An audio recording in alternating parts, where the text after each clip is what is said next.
some later point, Huey P. Newton um, called a number of different chapters from around the country to move back to Oakland in order, I guess, to kind of Especially in Chicago, folks. yeah, especially Chicago. Just consolidating. So more or less consolidated.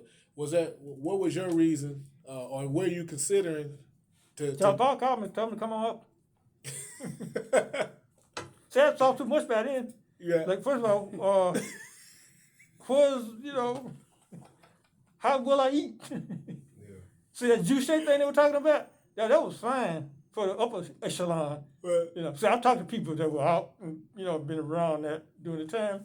So, yeah, in fact, at the reunion, I was kind of listening to the murmuring of folks kind of in the background for Kathleen and some folks, had been in Algiers, Hunger was saying, yeah, that was fine for y'all. Y'all about the echelon folks.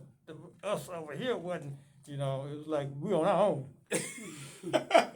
So Skip was out there, but he got relatives in the Bay Area in San Francisco. Right. So yeah, that fall back on the thing. But yeah, I would have been just, hey, at some point in time, if I need to like scout, what then? Right. So no, that's why I had the option of staying in Chicago when I was up there that far. Because they were asking me on the job, are you going to be here beyond, September or not? I hadn't decided yet. But yeah, I was in. But the thing that hooked it for me, I didn't think I wanted to deal with Chicago in the wintertime. Yeah, you go because Have y'all ever been to Chicago in the wintertime? Lived there. You lived in Chicago? Yeah. It's a whole different level of cold. You gotta get your coat from there. You gotta get your coat. Yeah, because a different kind of coat. Yeah. Oh. It's layered coat. They don't sell that here. You be cold still wearing it. Yeah. See, one of my trips back up to visit relatives one year, it was like right at the beginning of winter, and you could just kind of tell it in the air. No, it's gonna get much worse than this because it ain't the kind of cold here. And in fact, me and Hillman went up there, and we got out of there. A big snowstorm was coming. We could see it in our rearview mirror. We'd have left like 30 minutes later. We'd have been trapped on the interstate. Tell us a little bit about not necessarily just about obviously that time frame per se, but just in general, because a lot of folks a lot of younger people may not be as familiar with Charles Hillman. I know my wife had a chance to meet Charles Hillman briefly. Tell us a little bit from what your recollection of who Charles Hillman was as a person. Well, basically, it's the same thing with being part of the whole Curtis thing. Okay. Just kind of being in those circles, knew of him. Just most of the folks, it just wasn't any kind of as Erica always explains this. We never had time to sit down and become really that familiar with. I couldn't even tell you anything about any of his relatives or anything that I saw at his funeral. Okay. That's my first time meeting him. Okay. And so I was just telling Eric, I think yesterday, you probably heard about the murder of the brother in the North Dallas Projects, Michael Moorhead. Tell us about it. I've talked about it off the phone, but go ahead and just tell a little bit about that too. Well, you see, the Panther chapter, Fahimium, they had an operation in the West Dallas Housing Project. Okay. And one of the programs on the long list of Black Panther Party programs was the pest control. Right. There's a picture in the Panther newspaper, With Hillman Mr. and Hillman. Michael Moorhead Right. fumigating the apartment unit. Right. So all them years, it ain't dawned on me. That's the Michael Moorhead every time I was killed in the project. Right. Hillman, I ain't never heard him discuss it ever. So essentially, what we're saying is that a member of the party was murdered in the projects. Well, see, I don't know. He was, like I said, to this day, I don't know. Yeah, I've heard cool people question. Yeah, I don't know if he was. Okay. Was he just there that day, or was he working with them? Or, Okay. see, so. But it's a photo. It's a photo online. Yeah, Doing got the pest both control. of them name. Yeah. I had seen that picture over the years. Hey, that's kind of, you study stuff and it just dawns on you. Like a lot of other nameless folks, like Doodoo, you probably never heard of him. No. He was in SNCC with Ernie and all of them. Fifi, these some folks I ran into while I was at Central. They would come downtown, and they had been in SNCC, and they were just at the time, they were tied this whole thing with the Nigger Bible by Robert DeCoy. Okay. And so as time went on, when I headed up, when I headed up to Angela Davis Defense Committee, by this time, Mickey McGuire, they call him Fifi. Okay. And so he was out on the West Coast. Because see, by this time, Angela had gotten, I had bypassed a whole lot of Angela stuff I can get back to. Okay. But to kind of fast forward it some, so apparently he was on the West Coast. So since I was heading the Angela Davis Defense Committee, I was basically on the phone because while the trial was going on, the news was just vaguely covering this. I was getting an update every day because I had figured out how to use the telephone for this before the cell phone era. You know, you had to pay, Right. use payphone. Right. So I had figured out how to use call long distance free. And so I would call national headquarters in San Francisco every day, get an update on the trial, what went on the trial. Right. And so by this time, we had started doing activity. Keep going. So the film had came out, Angela Davis, Portrait of a Revolutionary. And we had scheduled a showing at the Crest Theater down here on Lancaster in Illinois. When the film came in, apparently Rob Baker, who headed her defense committee in the San Francisco office, had told Fifi, there was people in Dallas with a defense committee.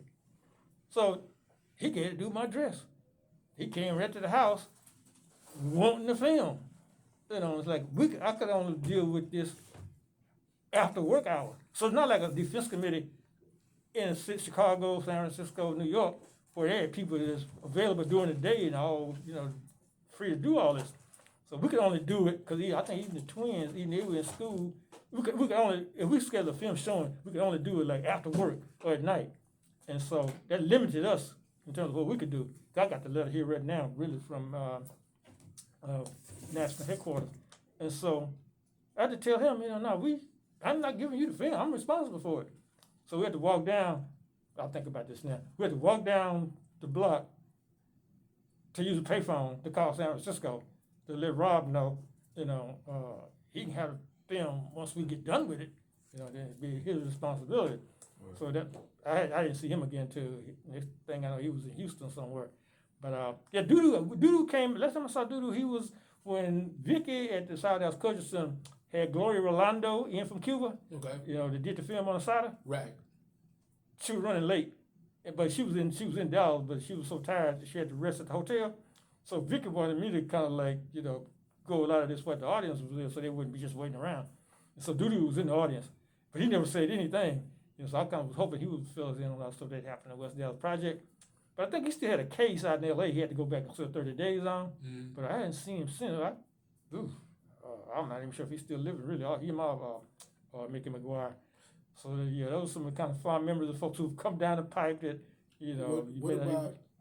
What about just in general, not necessarily just related to the party per se, but just in general, that's not out to talk about, like we hear of Dr. Haynes, we know of Mr. Minka and folks like that, Skip Shockley. Tell us about some female members just in the movement during that time that played a real important role. Well, three I can recall. Phoebe Allen is the sister of Austin Allen that you may have seen in the party paper. Austin Allen? Yeah. I talked to him. Yeah, that's his sister. Oh, no. Okay, I'm thinking about another brother that lives here. No, he was in California. He was in Oakland. Okay, go ahead. Go ahead. So, Phoebe and Ginger, they were the two running buddies. Okay. And they were at the office all the time on 2nd in Pennsylvania. Okay. Oh, let me just clear up, too. See, people doing research on this, we may get confused when they go over there looking for the office where it was on 2nd Pennsylvania. We tried to do that. The intersection don't exist no more. Because when they expanded Fair Park down to Fitzhugh and the South Alabama Culture Center, they wiped out that whole block, so you can only come to Broward B. Color. See, look, we went there with Mr. Crenshaw, and he was no part of it anyway. Okay. So they ended in 71. Okay, go ahead. Okay, gotcha. So I run into that again. That's why they got us talking to you, because they said you the man Keep all the documentation. that can fill the gaps. It's all about Dolomite now. That's you don't know about that, huh? No. Feel free to educate us on anything you feel comfortable with. Yeah, I remember I had put the sign up over the door when you walk in the office. Mhm. To go in the first bedroom, I had put a sign up over the entranceway. You know, elders and the baby Maceo, because they were in Algiers. Okay. Kathleen, the elders of Maceo. Okay. And it said, we ain't raising no more slaves. So I remember the day Channel 8 came out to interview us, and before he even started talking about it, he was so fascinated by the sign. What y'all mean? Y'all ain't gonna be no more slaves, you know. You stuck on that, you know. I said, okay. But yeah, I was, I don't know if we were, well, at the time we were on 13, that was Leroy though, but I was on Brenda Wall Show until Black Horizons. Black. And I was dealing with the apartheid thing with Mandela. Okay. And so we headed up there too, you know. Because by the time when they got here at the Black Academy, like we couldn't get in the place. But all that year we had been meeting every week to deal with the apartheid Mandela. We never had more than 10 people at the meeting. Mm. So we went and said, like, where all these people been in Dallas? They can't find them. Now you got a whole You room. couldn't get in the place. Yeah, I kind of figured Winnie knew because she kind of looking out of the corner of her eye, folks, you know, especially bushy folks sitting up in the front row. Right. You know, say, somehow I don't think these folks, you know, been involved in this. Right. So yeah, that's Nah. kind of how that went. So just to reiterate, what you're basically saying is, the headquarters, the party headquarters on Second Avenue. NCCF headquarters. Thank you for the correction. NCCF headquarters. Indistinguishable from a Panther headquarters. Indistinguishable. Okay. I think I have the picture of me. Have you seen the picture with me with the 12 gauge standing in front of the office? No. I haven't. Let's do that. I'm sure you did. And if any one of y'all got, after he showed it, any one of y'all got a question, feel free. I don't want to take too much. I just kind of want to lay the foundation. Yeah, before I forget, I'm going to leave this with you. Letter from the president of University of Texas, Austin, to the president of LSU. They don't want no black folks coming to LSU. I'm sure he did. Yeah, see, I mean, it's indistinguishable basically from This is you and Second in Pennsylvania. what year is this? 1970. The winter of 71. I'm gonna show the. So this is at the Black Panther Party headquarters. NCCF. Excuse me, NCCF headquarters on Second Avenue and what cross street? Second in Pennsylvania. Is no longer present because of They expanded Fair Park. They expanded- Dasaki's, whatever that entertainment where Beyonce was at. And they expanded all that down there. Okay, so that's Mr. Kambui there, rather dapper. You notice I never owned a beret. Never on the beret. So all the artifacts and memorabilia you can order every week out of Panther newspaper. It costs little or nothing. Hardly Right. anybody has any, even the folks that went to the reunion open. Right. So that classic poster Huey, I couldn't tell you anybody else that has it. Excellent pamphlet you may want to get your hands on because it's just as contemporary now as it was back then. Right. Michael Tabor's Capitalism plus Dope equal Genocide. Right. He was on the Panther 21. And what did NCCF stand for again? National Committee to Combat Fascism. That grew out of a conference in Berkeley, anti-war folks for the most part. Right. And the reason for it being because of the level of infiltration, the Central Committee decided, even sincere people that want to start a Panther chapter, to screen them, they would pretty much have to go through. In other words, the party was closed to opening chapters at the time, Right. at that period of time. So, but if you want to be involved, then you had to be a part of the NCCF, which is basically an organizing bureau of the party. So eventually, the repression and the harassment we got was indistinguishable from our official chapter. So I know Dallas and Houston would, in this area, were the two main locations for that. Because see, what Carl Hampton headed was people. Well, Carl had been out in California, so when they wouldn't let him set a chapter up, he just came back and called it People's Party number 2. Since Black Panther Party was looked upon as People's Party number 1, he just called it People's Party number 2. So eventually, it wasn't named the official chapter until after he was assassinated. Right. So the whole time he was involved, but all what they were doing was the exact same thing. It was Tell us for those of us that don't know, which is all of us. Tell us a little bit about Carl Hampton, and if you got a photo of Carl Hampton, and kind of explain what happened to Carl Hampton in Houston, if you could. Well, to clear up images, well, not images, but this whole notion that, and I've heard Gene Lance mention it on the radio program, or the labor show on Saturdays, that somehow or another you think Carl and Fred are related, but they're not related at all. Like I say, Carl headed up People's Party number 2, which was basically similar to NCCF. And so he incident happened down 3rd Ward in Houston. He came out of the office. Somebody ran in the office and told him the pig was out there harassing 2 of the youngsters that were selling the Panther newspaper. So Carl went out to investigate, and he was strapped, and he got in confrontation with the pig, and he outdrew him, and he backed down. So from that point on, he had a target on him. So eventually, Houston police sniper was in the church across the street from the office, and Carl came out, and he basically gunned him down, but he didn't kill him immediately. So he was laying in the street. So when the sister came by to scoop him up and take him to the hospital, he made sure leave him alone, let him be. So he bled out, laying in the street. So all that's been detailed, and I think it's in the. I don't think Bunch has sent you any of this. And we did a special commemoration. Every correct me if I'm wrong, like every summer, right? You go to his grave site.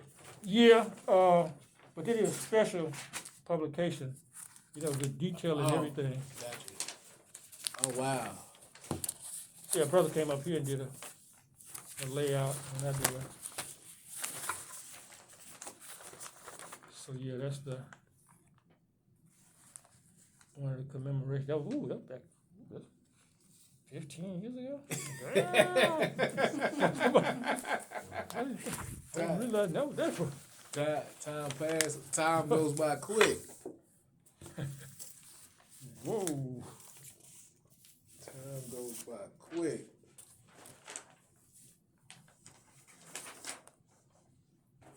Anyway, while I'm on here, we are all on the steps of the Alameda County Courthouse in Oakland. This is where Huey P. Newton's facing the California gas chamber. Right. And it's, third from the second to the left, and Malik Brahim from the New Orleans chapter. Right. Bilal Sunni Ali, who just passed last week. Right. Bilal Sunni Ali was a sax man for Gil Scott Heron Midnight Band. He was in the New York chapter with Imam H. Rob Brown, Right. who lived right down the street from my relatives in Baton Rouge, by the way. And we talked to his brother at a Cobra conference in Atlanta one year, Ed Brown. And having them round up Long John, most of them people in Oakland, both from LA for the matter, now that I think about it, Long John, Erica, and Elaine. And I had the chance to show them some photos I had taken back in the early 70s. Wow. But Elaine didn't come over to Barbara Hutton Park. I don't know why she didn't come over to the other location that day. So that's a picture with you with Erica Huggins and Lane Brown. And Yeah, Long John. Yeah, Long John was from the LA chapter. Right. I just want to show some of them photos there. 10th and Fallon. That was the location. In fact, I got there about 10 minutes late coming up. I just flew into Oakland there, but it wasn't supposed to start at 12.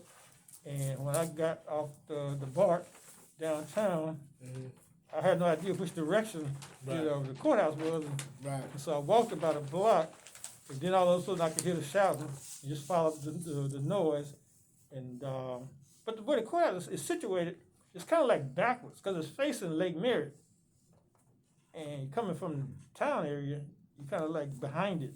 So unless you know where you're going, if they hadn't been out there making them some noise, I probably would have been looking for them for days. Right. So, General Houston. Victor Houston. That's him. Right. I'm sitting right behind him. Right. So let me ask you this question, and just going back to Dallas.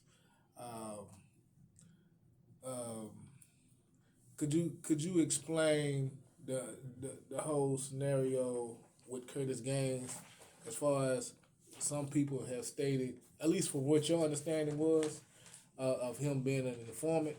Could you kind of explain how that came to be? Yeah, well, how it was officially known. Well, Tyler Powell apparently knew, suspected all along, because like the article that's in the Panther newspaper, when they were expelled, spells it out. Yes, But for the most part, and I think this was probably after, because one had cut. Well, okay, when they were expelled, they set up shop on Warren, right off Oakland.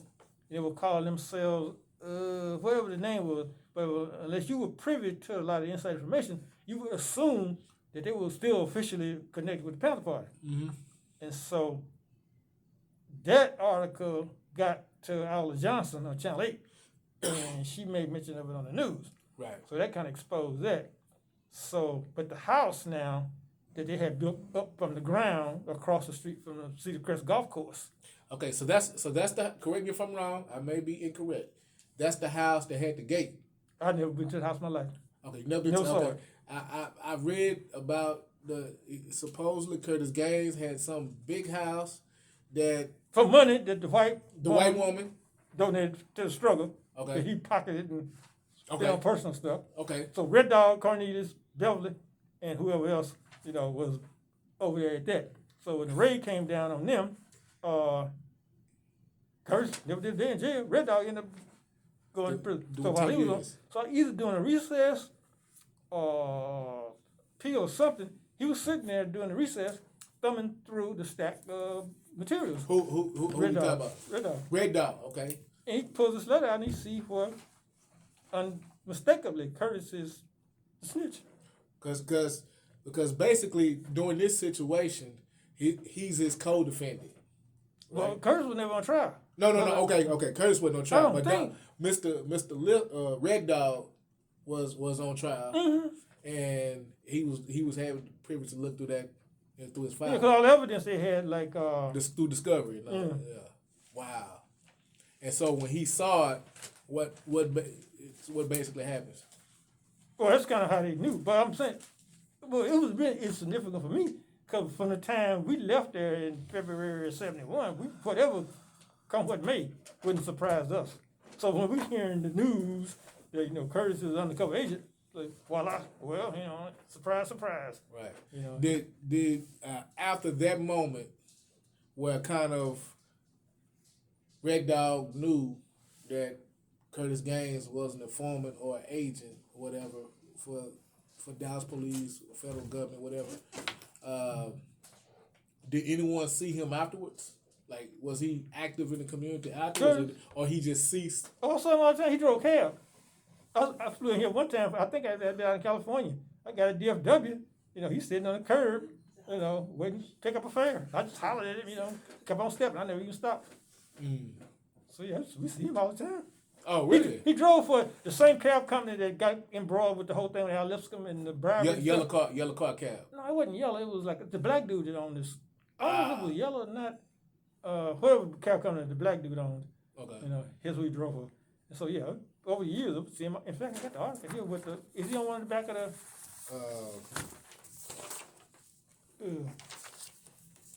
Yeah, they do my filing system. Yeah, got pictures. They've done several articles on them in the morning news. Ooh. You mind if I take a photo? Okay, of it? yeah, just put that on that.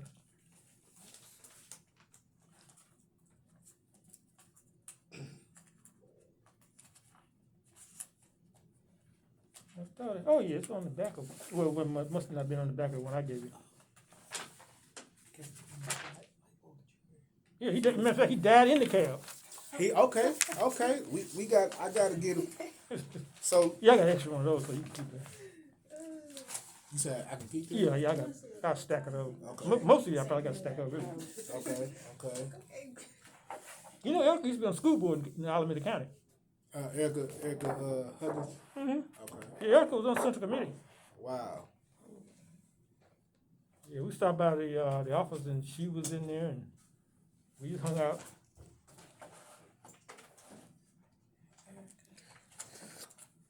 Matter of fact, it's a school in Oakland, not named for Erica. Wow.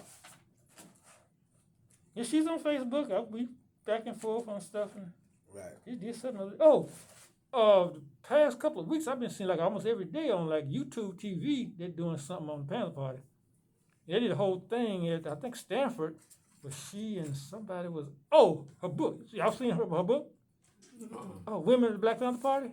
Oh, you can get that. I don't know if Equate still has it at Pan African, but yeah, you definitely, that's a must. You said it was called Women of the Black Panther Party? Mm-hmm. Well, I thought I had the cover with me. And they really need to do a follow-up on that book too, because a lot of the folks in Chicago, they don't have in there, and them sisters out of New Orleans, Francois and Betty Powell not in there. They were in the shootout in the Desire Project in New Orleans. Betty still got a bullet in her chest from back then. You know, I was on Brenda's Black Horizon. Oh wow. You had a good fro. Yeah, we met Angela at the airport. I told folks to stay out in the car so we don't get a ticket. Everybody gonna come running into the terminal. We come back out and they got a ticket on the thing. But they take that. It's Miss Kathleen Gilliam. Okay. Got a free Angela. Okay. Got a free Angela button on at SMU.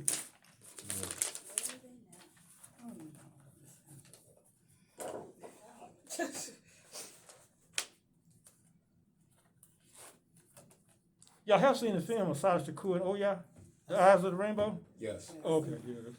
Well, yeah, Gloria, we've had Gloria here twice, at least twice. The filmmaker, Gloria Orlando. When I first heard about it, I didn't even know she was black, really. I just didn't know. Right. It's like I saw her in Houston before I saw her here because they had the Shrine of the Black Madonna. They got a lot of this stuff on flash drive. It kind of expedites and streamlines the presentation, but I don't even remember what I'm looking for now.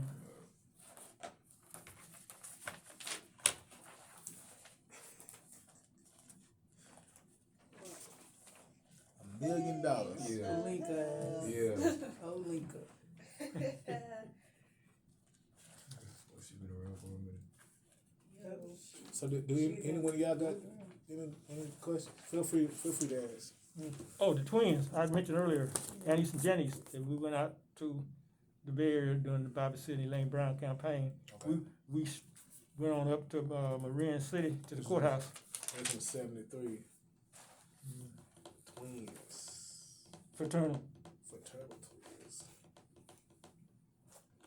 And the bus they had the bus in the Illinois chapter. So by the time we got out to Oakland, they had part of consolidation had moved it to Oakland. Okay. They had a Greyhound bus. She dealing with folks in the free bus in the prison program. And that was all a part of Doc.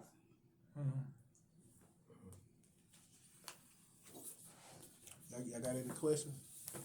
Like any photos or just anything in general? How were y'all describing pork chop nationalists back in the day? How we describe them? Yeah, how would you describe them?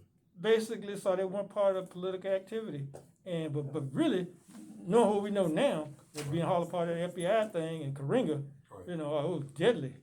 And even more serious now that we got the information in the documents. And we were just kind of making the claim back then, we suspected. But yeah, the assassination of Bunchy and John and on the campus of UCLA, basically execution. And so one of them brothers, he's still on the lam. He's been caught yet because they were allowed to escape San Quentin. Right. And so the one that came in from the cold, I think Erica's had to sit down with him. But that whole thing. In fact, I visited the office out in LA. They didn't know who I was, but I just went by the office one day, and him and I forget her name, Matani, were in the office. And he's been a part of some stuff. Like I said, I was in Cobra, and he's been we had an Cobra conference one year at Southern University in Baton Rouge, and he was at that.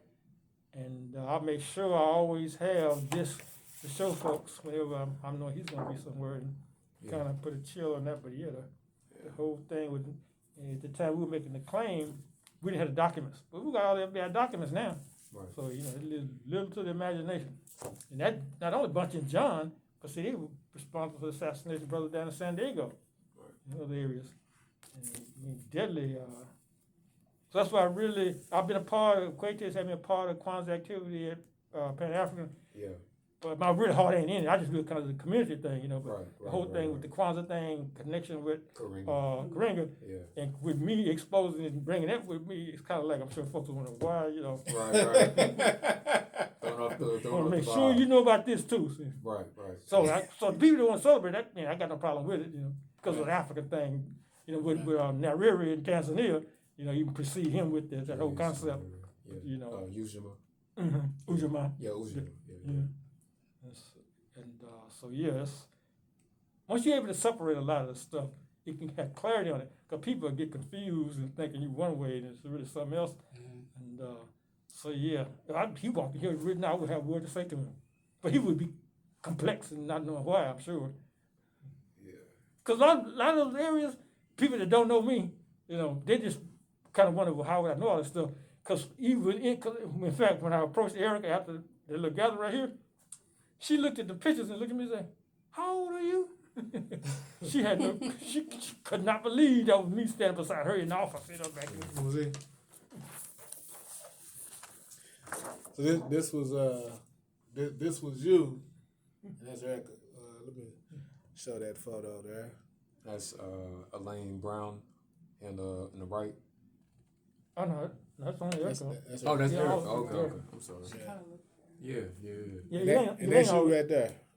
Okay. Cause see, the concept back in the day, well, you do know nationwide, the average age of Panther was only 19. So all them folks that was like 21, 24, we saw them as old. So that whole concept of, you know, now people kind of wonder, well, how would you been involved in that? You didn't really look that old. I said, yo, hey, you got to figure. Like I think Bible was in his early 30s. Hugh was like about 27. The average age of somebody was like either 19 or younger.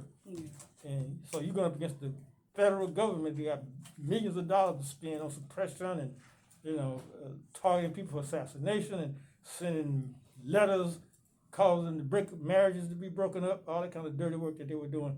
Right. And we were making the claim back then, we suspected it, but like I said, now, over the years, the Freedom of Information Act, the documents have been obtained, you know, per them. But they try to dismiss it like, they call it woke, and we can just forget about it, you know, all that kind of stuff. But now we definitely got to get the information out there so people don't trek down the same road, make the same mistakes. Because they've only gotten more sophisticated now with the surveillance.